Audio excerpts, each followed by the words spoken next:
हे हाय। मैं आपका दोस्त गोविंद आज एक और कहानी के साथ आपके साथ। ये भी एक प्रेम कहानी है। आप लोग को पता ही है, कोई भी प्रेम कहानी शुरू होने से पहले दोनों आपस में लड़ते बहुत हैं। तो इनकी भी प्रेम कहानी लड़ाई से ही शुरू हुई, लेकिन अंत बहुत ही खतरनाक हुआ। आप प्लीज अंत तक बने रहें, मजा आएगा सुन के। तो बिना रुके शुरू करते हैं। ये कहानी है एक कॉलेज की, जहाँ एक लड़का और एक लड़की आपस में बहुत लड़ते थे। इतना लड़ते थे कि दोनों को देखना तक पसंद नहीं करते थे। अगर आमने सामने हो जाए तो सिर्फ लड़ाई, सिर्फ लड़ाई। और लड़ाई करते करते उन दोनों के बीच में कब प्यार हो गया पता ही नहीं चला। फाइनली एक दिन लड़के ने लड़की को लव लेटर दे ही दिया। लड़की लव लेटर ले भी ली। वो लव लेटर लेके लड़की घर चली गई। घर जाते ही उसने देखा कि उसके रिश्ते के लिए कुछ लोग घर पे आए हैं। लड़की अपने माँ से बोली, माँ ये सब क्या है, मुझसे एक बार पूछ तो लेती। लड़की की माँ ने कहा, बेटा तेरा कॉलेज भी खत्म होने वाला है। अब मैं सोच रही हूँ तेरी शादी कर दूं। तेरे मन में कोई लड़का हो तो बता दे, मैं उससे ही करवा दूंगी। लड़की बोली, माँ आज एक लड़के ने मुझे लव लेटर दिया है, बहुत ही अच्छा लड़का है वो। उसकी माँ बोली, करता क्या है? लड़की बोली, कुछ नहीं, मेरे कॉलेज में पढ़ता है। फिर लड़की की माँ ने पूछा कि उसका फैमिली कैसा है, फैमिली बैकग्राउंड कैसा है। लड़की ने कहा, माँ वो गरीब फैमिली से है। लड़की की माँ ने कहा, बेटा लेटर फाड़ के तुरंत फेंक, तुझे मुझे चूल्हे में धक्का नहीं देना है, तुझे महलों की रानी बनाऊंगी मैं। लड़की अब करे भी तो करे क्या। लड़की लव लेटर लेके चली जाती अपने कमरे में और फिर उसको रख देती है, फाड़ती नहीं है।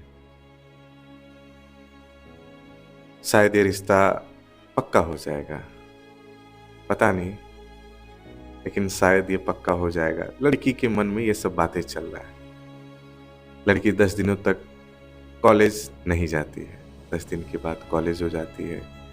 मिठाई के डब्बे लेकर लड़का उसे देखता है, बहुत खुश हो जाता है। उसके पास जाता और बोलता, 10 दिनों तक कहाँ थे, मैं तुम्हें कब से ढूंढ रहा था। लड़की कुछ नहीं बोलती, कहती मिठाई खाओ। लड़का कहता, किस खुशी में? तुम्हारे 10 दिन नहाने की खुशी में। लड़की कहती, ऐसा कुछ नहीं है, मेरी शादी पक्की हो गई है। लड़का चुप।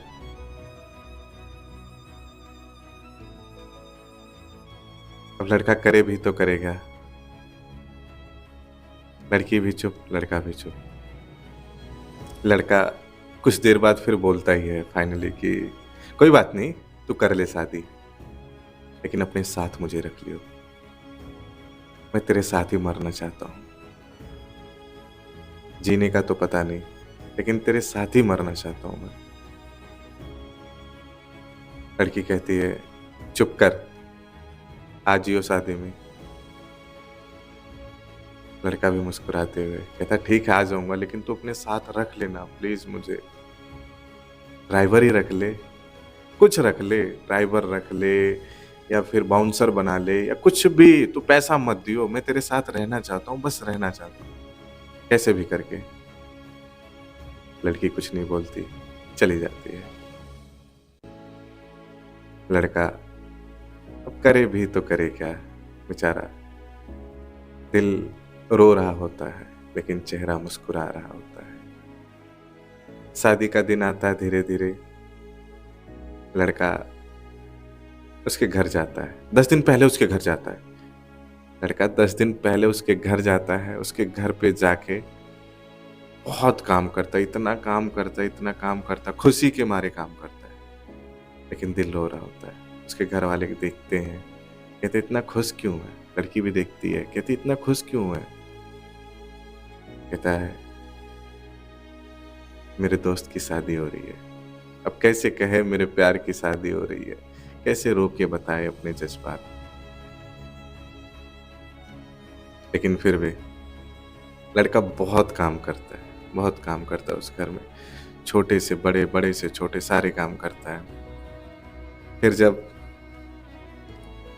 स्टेज पे लोग बैठे हुए होते हैं, उनकी शादी हो रही होती है, उसके कानों में जाके कहता है यार प्लीज अपने साथ रख लेना, मैं तेरे बिना मर जाऊंगा रे, मैं तेरे साथ ही मरना चाहता हूँ, तू अपने साथ मुझे रख ले, जो तेरे समझ में आए माली रख ले, लेकिन रख ले। लड़की कुछ नहीं बोलती है। फिर उनकी शादी हो जाती है। लड़का भी इधर अपने कॉलेज लाइफ में थोड़ा बिजी हो जाता है। लड़की भी अपने घर चली जाती है। लड़का इधर थोड़ा मेहनत करता है स्पोर्ट्स में, अपने ही कॉलेज में स्पोर्ट टीचर बन जाता है, बच्चों को सिखाता रहता है। फिर एक दिन उसको खबर आई कि उसकी मोहब्बत, जिसे वो प्यार करता था, उसका हस्बैंड मर गया यार। अब ये सुनकर वो खुश रहे या रोए, वो समझ नहीं पा रहा था। बहुत कंफ्यूज्ड था कि करे भी तो करे क्या। वो बैठा था, सोच रहा था क्या करो क्या करो। फिर उसके दिमाग में आया अच्छा चलो उसके घर होके आते हैं। वो उसके घर गया। उसको देख के इसकी आंखों से आंसू निकलने लगे। उसकी हालत इतनी खराब थी, ऐसे लग रहा था कोई पागल लड़की है। वो गया, उसके पास बैठा, कुछ बोल भी नहीं पाया, बैठा रहा बैठा रहा।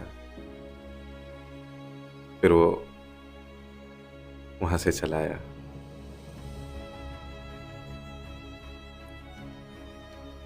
फिर कुछ दिन बाद वो लड़का उसके घर गया। फिर वहां जबरदस्ती रहने लगा। वो उसके घर पे 8 दिन 10 दिन रहने के बाद, उसको हंसाने की कोशिश करने के बाद, जब वो हंसी नहीं, तो फाइनली उसके घर पे वो बता दिया सारी बातें कि ऐसे ऐसे हम कॉलेज में पढ़ते थे, इससे मैं प्यार करता था, अभी करता हूँ, इसे शादी करना चाहता हूँ। उसके घर वाले मान जाते हैं, लेकिन लड़की नहीं मानती। जिस दिन वो बताता है, उसके अगले दिन ही पता चलता है कि लड़की मां बनने वाली है। तब अब लड़का खुश होए या फिर दुखी। फिर इसका सिचुएशन लड़के का हमेशा डबल राहों पे रुक जाती थी, 2 राहों पे रुक जाती थी, खुशी और दुखी। लेकिन करे भी तो करे क्या बेचारा। तो लड़की के घर वाले कहते हैं बच्चे को मार दो, अब इससे शादी कर लो, इसके साथ जीवन बिताओ अपना। लड़की कहती नहीं, मुझे अपने पति का निशानी चाहिए। लड़का भी कहता है नहीं, ये कभी नहीं होगा, तुम अपने पति का निशानी रखो, मुझे कोई दिक्कत नहीं है, हम इस बच्चे के होने के बाद शादी कर लेंगे। लड़की कहती ठीक है। लड़का 9 महीने तक उसका ध्यान रखता है, बहुत ख्याल रखता है, एकदम बच्चों की तरह पालता है उसे। जैसे बच्चे को हर छोटी छोटी बातों पर ध्यान रखना पड़ता है, वैसे उसका ध्यान रखता है। फाइनली 9 महीने कंप्लीट हो गए। लड़की का डिलीवरी का टाइम आ गया। डिलीवरी के वक्त बहुत ही क्रिटिकल कंडीशन आया, जिसे डॉक्टर ने कहा बच्चा बचेगा या फिर बच्चे की माँ। तो उसके घर वालों से पूछा गया, तो घर वालों ने कहा उसकी माँ को बचाओ। और उस लड़के से पूछा गया, उसने कहा बच्चे को बचाओ, क्योंकि उसके पति का निशानी है। और मैं अपने प्यार की निशानी खत्म नहीं करना चाहता। जिससे मैं प्यार करता हूं उसकी निशानी में कैसे खत्म करूं? तो डॉक्टरों ने बहुत कोशिश किया, बहुत कोशिश किया। कोशिश करने के बाद फाइनली माँ और बच्चे को दोनों बचा लिया। बहुत खुश हुए सब। फिर धीरे धीरे उनकी लाइफ चलती रही। फाइनली लड़के ने एक दिन कहा अच्छा अब हम शादी कर लेते हैं। लड़की बोली ठीक है। फिर अचानक पता नहीं क्या हुआ, लड़की बीमार हो गई। आईसीयू में लड़की लेटी हुई है, बाहर लड़का बैठा हुआ है, उसकी फैमिली भी बगल में बैठी हुई है। डॉक्टर अंदर से आता है, कहता है उसकी फैमिली से सॉरी, आपकी लड़की को हम बचा नहीं पाए। ये बात उसकी फैमिली वाले जब सुनते हैं, रोते रोते उस लड़के को बताना चाहते हैं, जैसे उसके पास जाते हैं बताने के लिए, देखते हैं कि लड़का भी मर गया। शायद उसने कहा था कि जीने का तो पता नहीं, मरना तेरे साथ चाहता हूं। वही वादा निभाया या फिर ये कैसी मोहब्बत थी, पता नहीं। Okay, thank you. अगर स्टोरी अच्छी लगी हो तो please like, share and subscribe या सब्सक्राइब जो भी बोलते हो प्लीज कर देना। Okay, thank you all. एक मुलाकात